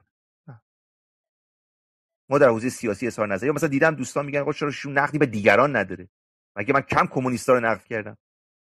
مگه من کم خانم علی نژاد رو نقد کردم؟ حالا اون زمان که بحث حجاب آزادی‌های یواشکی و نمیدونم این چیزا بود، نه الان. مگه کم این حوزه ها رو نقد کردیم؟ ولی شما نمیخواید ببینید، چون سوابق اصلا نمیدونید، بررسی‌ها رو نمیدونید. منظورم خانم مرجان نیست، خیلی ها فلانی چپه. اصلا حالا بگید چپ یعنی چی؟ مگه چپ یک حدود ثغوری داره؟ شما اندیشه‌های چپ رو مثلا برای من بگید منظورم کدوم چپه، راست کدومه؟ چطور میتونید تشخیص بدید این چپه اون راسته؟ گاهی خود شما دنبال اندیشه‌ای دارید میرید که اساسا اون اندیشه چپه، ولی خودتون نمیدونید. خب این همه وجود داره. یعنی عرض اینه که این نقدهایی که انجام میشه من میپذیرم به عنوان اظهار نظر، گاهی هم به عنوان نقد. اما روی صحبتم این است که ما نیازمند نقادی بسیار بسیار شدید پدیده ها و مؤلفه ها هستیم. نقد دین نیازه، نقد جنبه های سیاسی استبداد نیازه، نقد مناسبات اجتماعی جامعه نیازه، نقد خود مردم نیازه. و از دل این هاست که ما میتونیم رو به سمت جلو حرکت بکنیم. من خوشحال میشم اگه کسی واقعا اندیشه های من رو بدونه، بعد بیاد و نقد بکنه. من لذت میبرم. ولی گاهی عزیزان صحبتایی میکنن، وقتی من سوال میپرسم مثلا میگن نه من نمیشناسم مثلا شما رو، نمیدونم مثلا شما چی گفتید قبلا یا چی شده. خب دیگه من چه بحثی دارم انجام بدم؟ بفهم. بله، اگه اجازه بدید که من چون وقتم تموم شده خانم مرجان، میخوام با من اجازهتون 1 روزو دقیقه ببندم. میگم. از 3 ساعت اگه به من اجازه بدید که حالا چون وقت من تموم شده راستیاتش باید برم و این 3 ساعت هم پر شد، میتونیم اینو جای دیگه ادامه بدید اگه دوست دارید. اصلا من برنامه‌ای نداشتم که کسی رو دعوت بکنم رو استیج و نقدی کسی مطرح بکنه. برنامه این اتاق نبود، بلکه فقط بررسی مطالبی بود که مطرح شده قبلا و من جمع‌آوری کردم. ولی حالا دیگه آقای سلمانی گفتم من شما رو دعوت کردم که، ولی متاسفانه وقت من تموم شده. مرسی که دعوت کردی، بسیار عالی. باشه سلامت برای باشید. روم بعد. مرسی. ممنونم. بله آقای سلیمانی، اتفاقا اون پیشنهاد وبسایت رو من ناظر به همین موضوع با اصرار مطرح کردم که خیلی ها، و من حسرت میخورم که شما خیلی ها اصلا اینا رو نشنیدن، یعنی نه نمیدونه که این حرف قبلا چند بار گفته شده. و این مثلا یه چیز یک جایی مثل وبسایت که بشه مرتب منظم بشه مثلا رجوع بکنن هم سنگی بود، به نظر من چیز خوبی بود. ولی و دیگرانی میان که سوگیری دارند و احتمالاً دشمنی و اینها دارن، میان از این سوء استفاده میکنن. اصلا خیلی اگه من میخواستم تمام حرفایی که گفته شده رو مطرح کنم تا صبح طول میکشید. خیلی از حرفایی که در قالب نقد مطرح شده بود اصلا نقد نبود، یعنی قابل عرض نبود، هیچ استدلالی توش نبود، از جنس تشکیک و از جنس اینکه این چه کسی این را گفته؟ یعنی شخصیت سلیمانی چه کسی است؟ یعنی حمله به شخص و تشکیک در مورد شخص یا تخریب یا گمان زنی یا بو کشیدن. خیلی از نقدها که فکر می‌کردن خودشون نقده، من متاسفم که اسمشو بذارم بو کشیدن. یعنی به جای اینکه مطلب رو استدلالش رو نقد بکنن، بو میکشیدن که این نکنه مثلا بوی اونوریا رو میده پس مثلا دشمنه. و حمله به شخص و خیلی حرفای به اصطلاح سطح پایین و غیر قابل عرض و از جنس تخریب. و من متاسفم که مثلا فضای نقد مثلا یه رومی برگزار میشه در نقد آقای سلیمان. من یه بار یه رومو 4 ساعت گوش دادم، 3 تا مطلب به اصطلاح قابل عرض توش بود که میشد توی 5 دقیقه مطرح کرد، تو 10 دقیقه. باقیش دیگه حرف اضافی بود، تخریب بود و فلان بود و حرفای دیگه و این باعث تاسف. به هر حال من نکته آخرمو جمع میکنم. بله اگر رضا که جان، من یک بفهم. پستی رو بخونم مال در واقع همون ارزمینه که حالا شاید پاسخ خیلی از عزیزان باشه. این در همون کانال تلگرامی من در 30 دسامبر سال 2018، یعنی نزدیک به 4-5 سال قبل اشاره کردم که اصلا مبارزه با حکومت دینی به چه طریقی. حالا اون دوستانی که میگن سلیمانی میگه چند سال صبر بکنیم، دلیلش از من نیست، کمکاری عده دیگره. دقت کنید، اشاره کردم امروزه مبارزه با حکومت دینی چند جبهه دارد. 1. نقد دین برای مشروعیت زدایی از حکومت دینی. 2. برکشیدن مفاسد حکومتیان و متولیان حکومتی، چون اینا باعث بحران مشارکت و مسائل دیگر میشه در رژیم ها. 3. مشخص نمودن عدم کارایی سیستم حکومت. 4. آگاهی، اتحاد و عملگرایی برای انقلاب. اولی را امثال من انجام میدهند، دومی و سومی را خود حکومت و حکومتیان به خاطر رقابتشان به سمع و نظر جهانیان میرسانند. چهارمی را هم اپوزیسیون به عهده دارد که فعلا وقت پرداختن به آن را ندارد، یعنی اون بحث روش‌های انقلاب. این گونه است که فائزه هاشمی به درستی گفته است نظام فاقد مشروعیت محتوایی شده، فقط آلترناتیوی وجود ندارد. 5 سال قبل ما به این خلأ اشاره کردیم که حکومت از جنبه مشروعیت حکومت، یعنی بر اساس چه پایه‌ای اون اتوریته رو داره، خالی شده. نقد دین، نقد مسائل مختلفی که این حکومت تا گذشته خودش رو بر اون پایه سوار میکرد. عدم کارایی این رژیم که خودش این رو نشان داد، نیاز به نقدم نبود، خود رژیم مفاسد خودش رو، مشکلات خودش رو نشون داده بود. اما همین ها مانده که یک گروهی بیایند برای برون رفت از این وضعیت از این نیروها استفاده بکنن. و این بخشی نیست که من به عهده بگیرم. شمایی که میگید انقلاب ما چرا عقب میفته، باید یقه اون اپوزیسیون رو بگیری دوست عزیز. ما کارمون انجام دادیم. اگر این یه بخش آخرم میخوایم بنازین گردن ما، باشه سر. اون یه بخش آخرم ما کنتراتی برمیداریم. ولی زمانی که منابع انسانی لازم رو داشته باشیم. از 5 سال قبل تا الان که ما اینها رو داریم اشاره میکنیم، نه فقط من اشاره کردم، فائزه هاشمی یکی از همون افراد نظام در درون اون نظام داره میگه نظام دیگه مشروعیت محتوایی نداره، فقط آلترناتیو نیست. میدونی یعنی چی این حرف؟ یعنی اپوزیسیون اگر این درک رو داشت از 5 سال قبل میرفت شبکه سازی میکرد، از این نیروهای مستعد انقلاب بهره برداری میکرد که رژیم جمهوری اسلامی یه روزم نمونه. اون کسی که رژیم رو دوام میده همین اختلافات این بزرگواران ها، همین افرادی که نشستن یه روز شورای فلان میذارن، یه روز شورای نمیدونم چیشی میذارن، 2 روز بعد به هم میزنن. همینا. اون کسی که نظام جمهوری اسلامی رو فاقد محتوا کرده همین افرادی هستن که دارن نقد دین میکنن. دیگه جمهوری اسلامی نمیگه حکومت من حکومت اللهه، دیگه نمیگه حکومت من حکومت امام زمانه، حکومت قرآنه. مردم از اینا گذشتن. دیگه با قرآن بر سر نیزه کردن خانم مرجان عزیز مردم وارد خونه نمیشن. شما سال 88 مردم به خیابان آمدن. رژیم از یک ترفندی استفاده کرد و روز عاشورا شروع کرد به مسائلی که آقا ببینید اینها به مقدسات چه اهانت‌ها کردن. آقای موسوی و دیگران احساس کردن که ای بابا اوضاع داره خیلی از نظر دینی به هم میریزه، بنابراین کمی خودمون رو جمع کنیم. یعنی این حربه‌ای بود که جمهوری اسلامی خوب بلد بود ازش استفاده بکنه. با نقد دین بود که امروز دیگه قرآن و محمد و علی برای مردم اعتباری نداره. دیگه کسی حاضر نیست با این حرفا خودش رو عقب بکشه.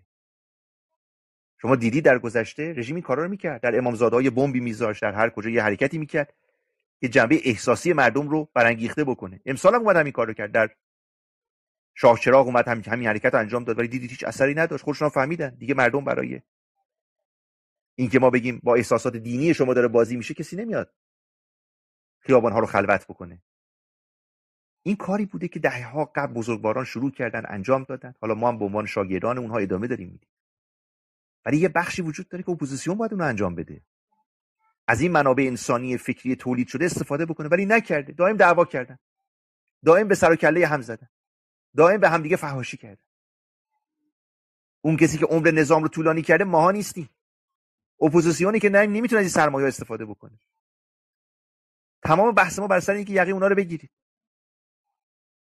امروز هم اشاره کردم، مگه انقلاب در پارلمان‌های اروپا است؟ نه، در خیابان‌هاست. تو این 6 ماهی که حداقل این بحث‌ها مطرح شده، 8 ماهی که مطرح شده، چیکار کردید واقعا؟ به من میتونید بگید؟ کدوم اعتصابات رو آماده کردید؟ کدوم فراخوان‌هایی رو دادید برای دانشجویان یا گروه‌های دیگر؟ برای زنان چیکار کردید؟ تجمع زنان یا گروه‌های دیگر چیکار کردید؟ یه مقدار به خودمون بیایم. ما هنوز نفهمیدیم کی دلسوز مردمه، کی دنبال منافع شخصیشه. با اومدن انقلاب من نرفتم داخل پارلمان‌ها. من نرفتم فاند بگیرم، من نرفتم تو شبکه‌های مختلف. صبح تا شب اینجا فوش خوردیم، حرف شنیدیم، ولی گفتیم آقا این راهش نیست. انقلاب شد، بله، فلان بازیگر سینما رفت در پارلمان‌ها، فلان نمیدونم خانم فعال رفت داخل فلان‌ها، آقای فلانی رفت نمیدونم دیوار ندبه تعظیم کرد. عزیز من، انقلاب که این نیست. خب بگید اگه کارنامه‌ای هست به من بفرمایید، من خوشحال بشم ببینم برنامه‌های اعتصابات چجوری داره ادامه پیدا میکنه. برنامه برای جذب نیروهای داخلی چگونه است؟ این همه فعال داخلی که ما داریم، زندان رفتن اومدن بیرون دارن فعالیت میکنن، کدومی که از اینها با کدومی که از اون داخلی ها ارتباط برقرار کرده؟ کارها رو داره سامان میده. از این انقلاب که این همه مردم در خیابانا کشته شدن، چه کسی بیشترین نفع رو برده؟ شما به من بفرمایید. سلیمانی امیری بیشترین نفع رو برده؟ سلیمانی امیری که 6 ماه قبل 7 ماه قبل تو همین کلاب هاوس بود، الان هم همینجاست. چرا ما به خودمون نمیایم واقعا؟ چرا ما به خودمون نمیایم؟ آیا فکر کردیم اینه که مردم ایران چشم رو از ایرانیان خارج از کشور بستن، به اونا امیدی ندارن؟ چون احساسشون اینه که اونها هم این جنبش یا این حرکت رو به نفع خودشون مصادره میکنن. هر گروهی یکی میاد میگه آقا دیدی چه شعاری دادن، همه ما رو میخوان. اون یکی دیگه میاد میگه همین منو میخوان، دارن فریاد میزنن. یکی مهسا رو مصادره میکنه، یکی نیکا رو مصادره میکنه، یکی نمیدونم رهنورد رو مصادره میکنه. همه دنبال همین برنامه‌ها هستن. اما چه اقدام عملی کردی برای بیدار کردن مردم؟ شما به من بفرمایید. اگه نظریه پرداز بودی در طول این 40 سال چیکار کردی؟ چه خوراک محتوایی به مردم دادی؟ بابا همون آدم‌ها دارید، شما دارید میبینید. 4 سال قبل، 3 سال قبل وقتی بحث آزادی‌های یواشکی خانم علی نژاد مطرح شد، من نقدش کردم، گفتم مگه آزادی یواشکیه؟ آزادی رو باید فریاد زد. آزادی یواشکی یعنی چی؟ چهارشنبه سفید یعنی چی؟ همه روزها باید باشه. مطالبات مردم باید اصولی باشه، فقط حجاب نیست. مگه زنان ما فقط با حجابه؟ نه، خیلی از امور دیگر از مطالبات زنان ماست. باید به زنان آگاه کرد.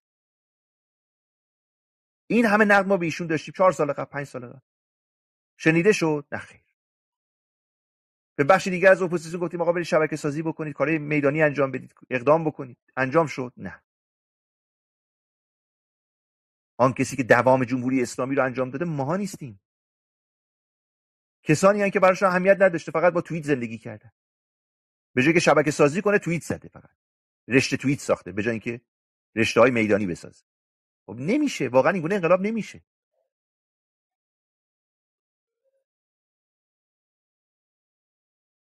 به عقیده من میگم متاسفانه اگر نقدی انجام میشه، البته خب برای من که آشناست، در گذشتم بوده دیگه، شما دیدید مذهبیون هر کجا که به ضررشون هست یا نمیپذیرن افراد رو وصل میکنن به این بر اون بر. ولی یک بار فکر کنید ببینید چه کسی از این حرکت ها، از این قیام ها برای خودش دکان ساخت.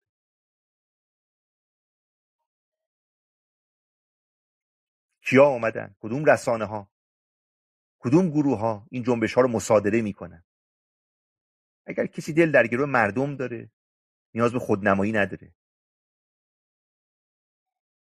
نیاز به این نداره که هر روز با این عکس بگیره، با اون نماینده مجلس صحبت بکنه، عکس بگیره، با اون فلان بکنه، کار خودش انجام میده.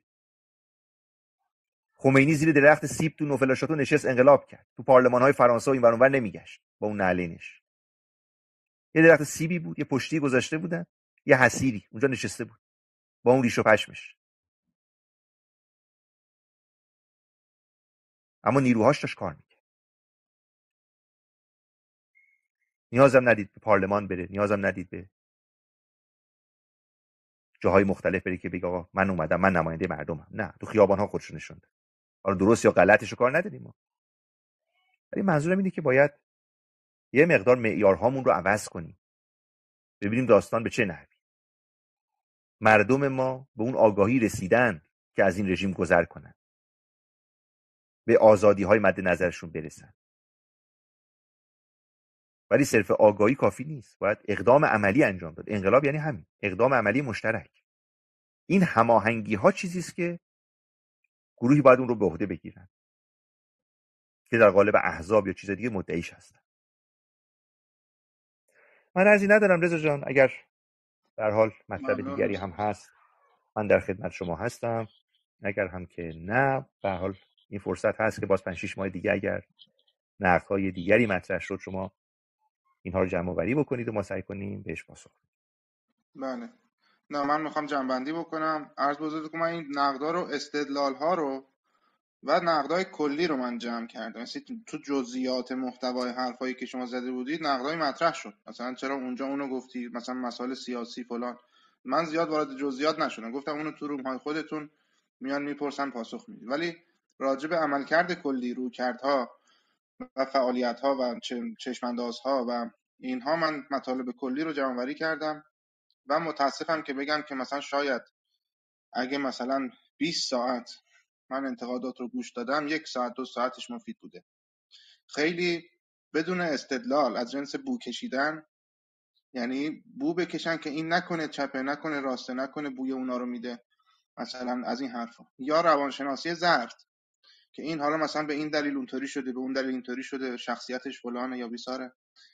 یا از این حرفای حمله به شخص که مثلا یا تهمت‌ها یا تخریب‌ها یا تشکیک‌های بیجا، به هر حال پرداختن به منتقد به جای پرداختن به نقدش. آقا محتوا رو مثلا 1-2 بار مثال میزنم، فرض کن زئوس اومد این محتوایی رو گذاشت، گفت من شخصیتش رو کار ندارم، این محتوا رو 1 2 3 4 به این دلیل مثلا نقد.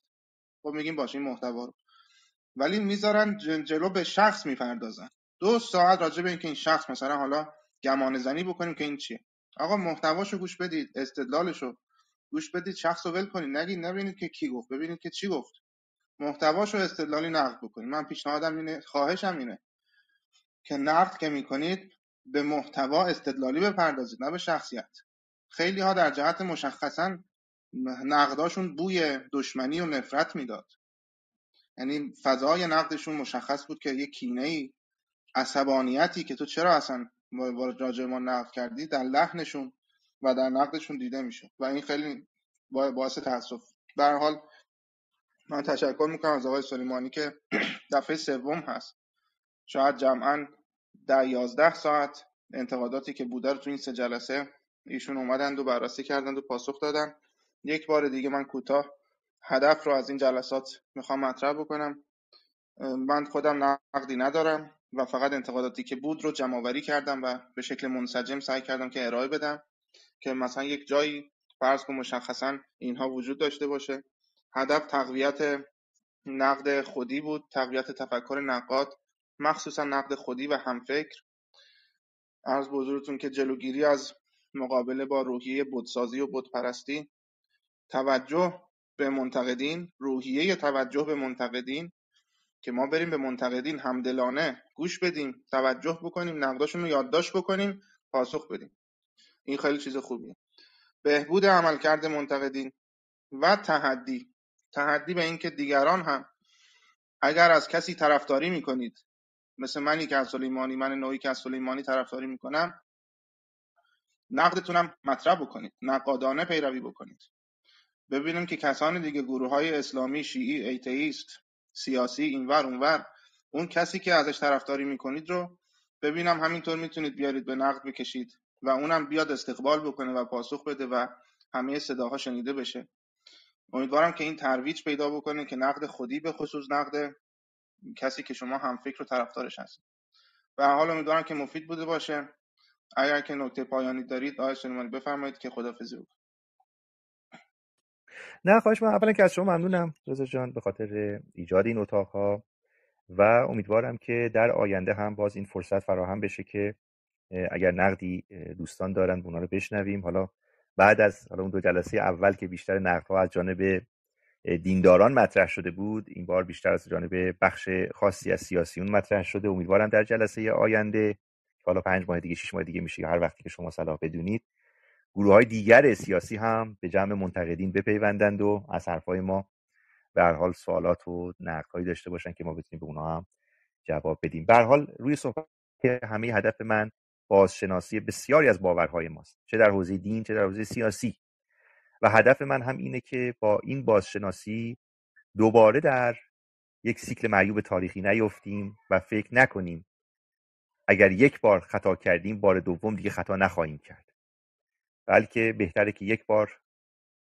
باورهای خودمون رو درست سازمان بدیم و بتونیم در کنار همدیگه با پذیرش اون روحیه خاصی که برای یک جامعه دموکراتیک نیاز هست به سمت جلو حرکت بکنیم. دموکراسی رو از همین الان باید تمرین کرد.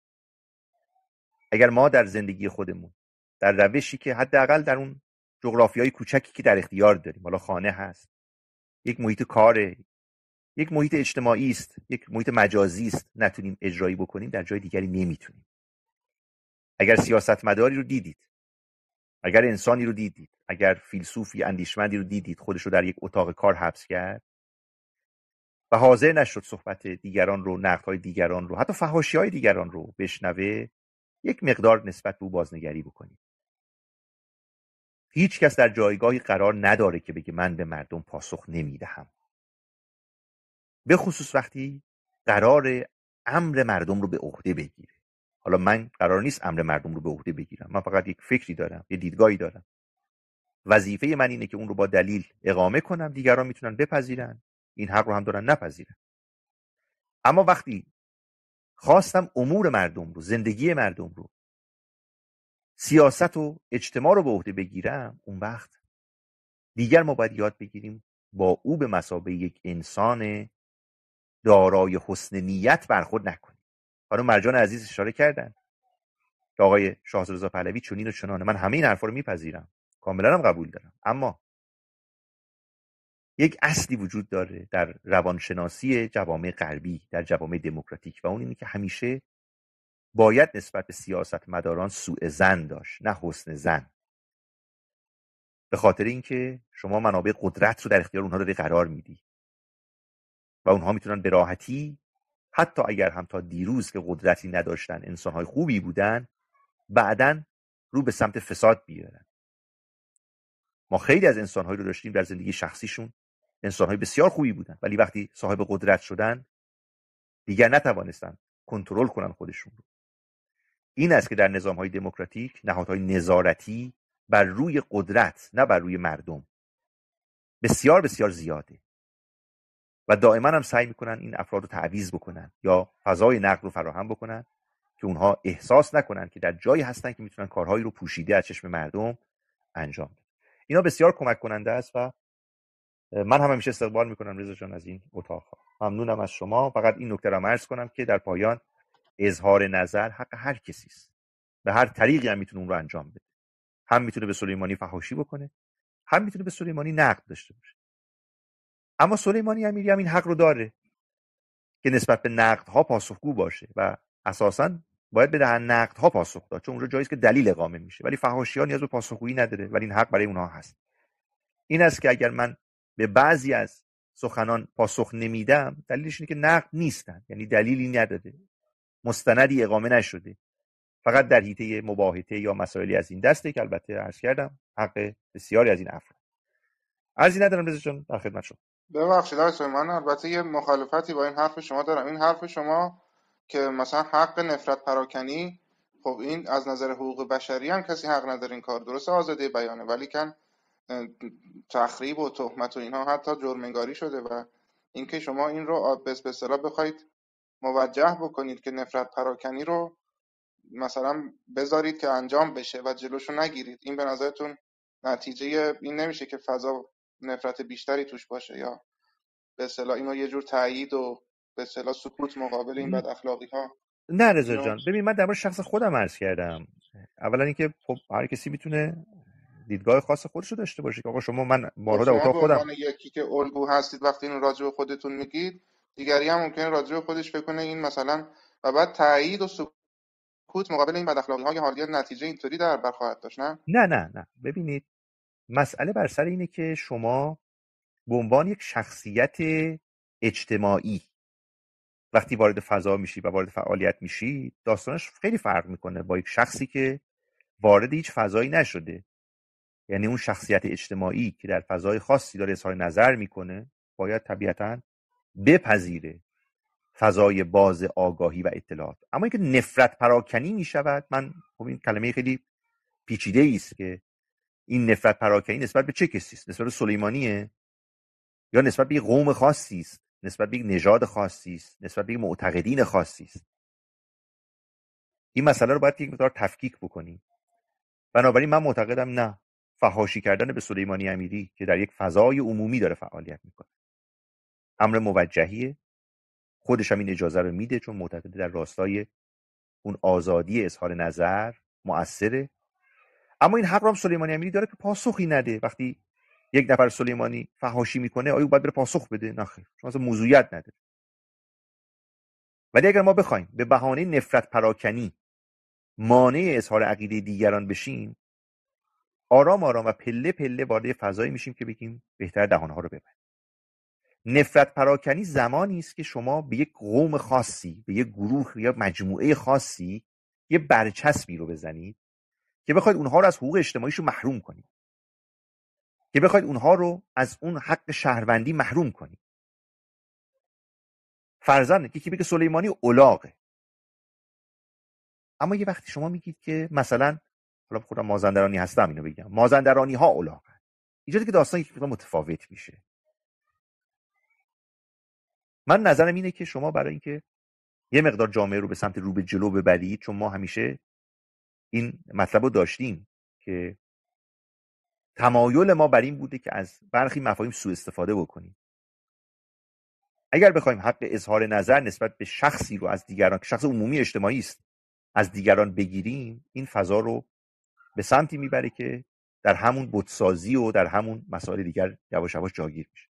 اینه که بله، نفرت پراکنی نسبت به یک قومیت، نسبت به یک گروه معتقدان، نسبت به یک نژاد خاص، بله قطعاً جرم‌انگاری شده و این جرم‌انگاری هم همان در راستای دموکراسی است که سعی کرده مانع نفرت پراکنی نسبت به یک گروه یا یک مجموعه بیشتر رو بگیره. ولی اگر یک سیاستمداری بگه آقا به من نقده، اونجوری نکنید که نفرت پراکنی میشه، به نظر من این خیلی خطرناکه. یک شخصی فیلسوفی اندیشمندی بگه که نسبت به یک شخص اجتماعی که نظری داره شما حق اظهار نظر ندارید، به نظر من این خطرناکه. اما مخاطبین به نظر من بهترین کسانی هستن که میتونن تشخیص بدن که این نوع رفتار در جهت تخریب به کار میاد یا نمیاد. برای همین من معتقدم نه، فحاشی هم نسبت به شخصیت ها، نسبت به حتی ادیان چه اشکالی داره؟ الان شما مگه قرآن فحاشی نکرده؟ کرده. من نمیدونم یه عده از عزیزان جوری صحبت میکنن که فحاشی بد است، در حالی که همون آیات قرآن رو بالا سرشون میذارن. ولی در این که آیا این فحاشی ها فایده ای داره، سودی داره، نفعی داره، به نظر من خود مردم بهترین قاضیان هستن. جایی که دلیل میشه اقامه کرد، فحاشی نشانه عدم منطقه، عدم استدلاله. حتی اون شخص رو هم دیگه خردمند نشان نمیده. برای همین من حداقل معتقد هستم نباید مانع اظهار نظر افراد شد.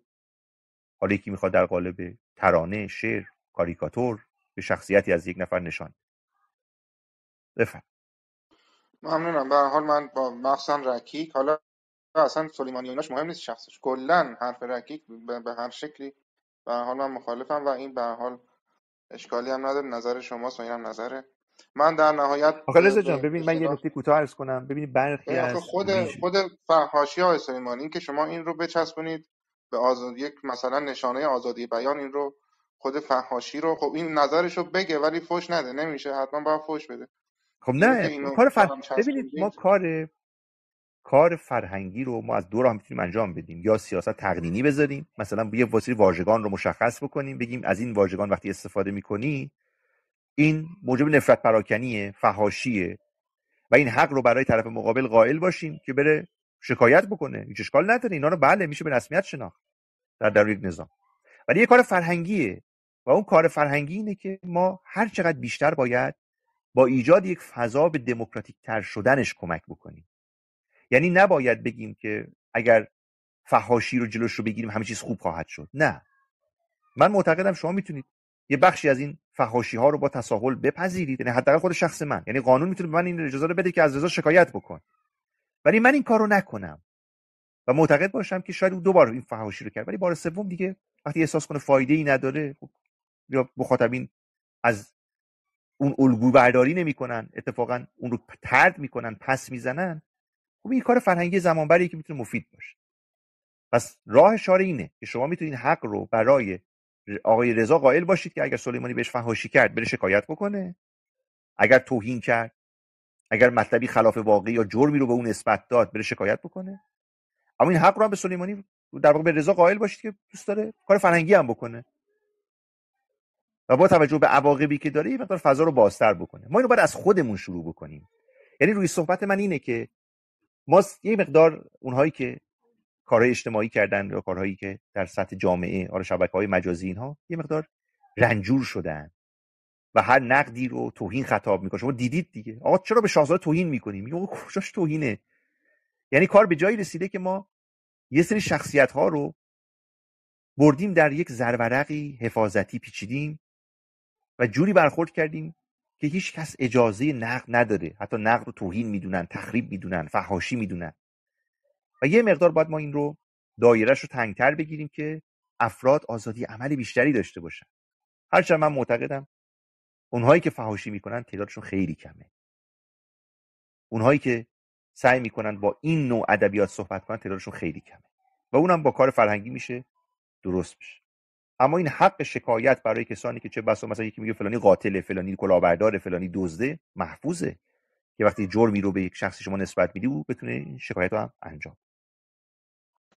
ممنونم. به هر حال متشکرم. دوستانی که درخواست داشتی، اصلا برنامه ما این نبود که کسی بیاد نقدی مطرح بکنه و ما منتقدین بیان بالا، بلکه انتقاداتی که قبلا، من دیروز پریروز خودم یه روم زدم راجع به نقد عملکرد سلیمانی امیری و قبلش هم انتقادات رو گوش داده بودم، تو اون رومم گوش دادم.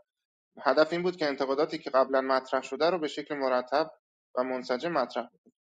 بنابراین رضا جان اصلا ببخشید یه نکته هم بگم. ببینید مثلا نمونهش الان دیدید شما تو چت ها اگه نگاه بکنید، یه دوست عزیزی نوشته های مسعود حاتمی که سلیمانی امیری تا 4 سال پیش در دفترخانه اسناد رسمی پدر آخوندش در ایران کار میکنه. من بارها عرض کردم پدر من راننده است، اصلا آخوند نیست. خب ببین اینا تخریب نیست، چون وقتی فضا فراهمه شما وقتی پاسخ میدید خود طرف دیگه حرفی نداره بزنه. ما چند ساله که به این مسائل پرداختیم. حالا طرف میخواد بیاد مثلا تخریب کنه، میگه آقا پدرش آخونده، در حالی که پدر من آخوند نیست. من بارها عرض کردم پدر من راننده بود، آخوند نبود.